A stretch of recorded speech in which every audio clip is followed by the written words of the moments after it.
Assalamualaikum warahmatullahi wabarakatuh. Salam sejahtera buat semuanya. Hari ini saya Rifki Fitra Nugraha ingin menyampaikan dan menjabarkan beberapa hal tentang COVID-19. COVID-19 adalah penyakit menular yang disebabkan oleh virus SARS-CoV-2. COVID-19 pertama kali terdeteksi di Cina pada akhir 2019 dan pada 2021 yang telah menyebar ke seluruh dunia. Beberapa kasus awal terkait dengan pasar basah di kota Wuhan yang dimana merupakan tempat klaster pertama kasus COVID-19 tercatat. Virus ini awalnya diduga ditularkan dari hewan ke manusia. Setelah itu diketahui bahwa juga bisa menular dari manusia ke manusia. Penularannya bisa melalui tidak sengaja menghirup percikan ludah atau droplet yang keluar saat penderita COVID-19 bersin atau batuk, memegang mulut, hidung, atau mata tanpa mencuci tangan terlebih dahulu setelah menyentuh benda yang terkena droplet penderita COVID-19. Misalnya, uang atau gagang pintu dan kontak jarak dekat kurang dari 2 meter dengan penderita COVID-19 tanpa mengenakan masker. Virus ini merupakan penyakit menular yang berbahaya yang dimana penderitanya mengalami beberapa gejala, mulai dari gejala ringan sampai dengan gejala berat. Jika penderita COVID-19 mengalami gejala ringan, bisa saja pulih tanpa penanganan khusus. Namun, jika sudah mengalami gejala berat dan mengalami sakit yang parah, memerlukan bantuan medis.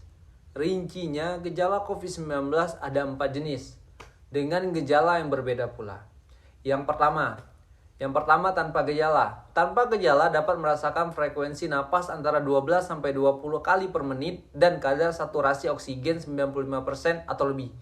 Yang kedua, ada gejala ringan yang dirasakan oleh penderitanya antara lain demam, batuk yang umumnya batuk kering, kelelahan, tidak nafsu makan, sakit kepala, hidung tidak bisa mencium bau atau anosmia, lidah yang tidak bisa merasakan rasa, nyeri otot, sakit tenggorokan, pilek dan hidung tersumbat, mual, muntah, sakit perut, diare, mata merah, ruam di kulit, perubahan warna pada jari kaki, frekuensi napas 12-20 kali per menit, kadar saturasi oksigen 95% atau lebih.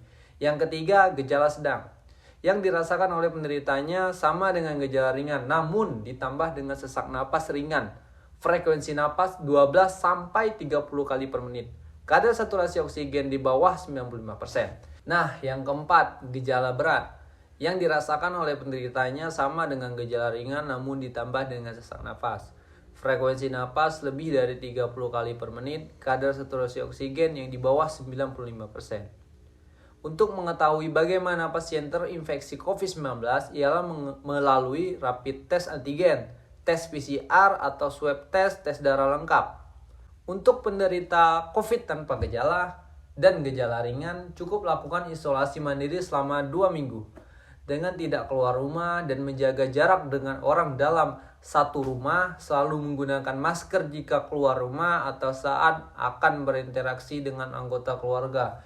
Terapkan etika batuk, ukur suhu tubuh 2 kali sehari, pagi dan malam hari, cuci tangan dengan sabun air mengalir atau sanitizer, banyak minum air putih dan menjaga kadar cairan tubuh. Istirahat yang cukup untuk mempercepat proses penyembuhan. Konsumsi obat pereda batuk, demam, dan nyeri setelah berkonsultasi dengan dokter dan segeralah ke dokter jika gejala memburuk.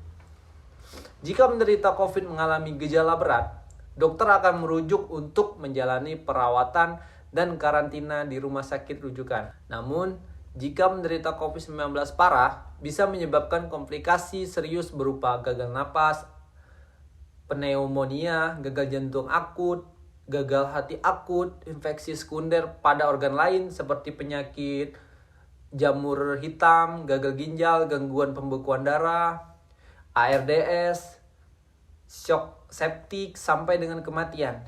Untuk menghindari virus COVID-19 dapat menerapkan physical distancing, yaitu menjaga jarak minimal 2 meter dari orang lain dan jangan dulu keluar rumah kecuali ada keperluan mendesak.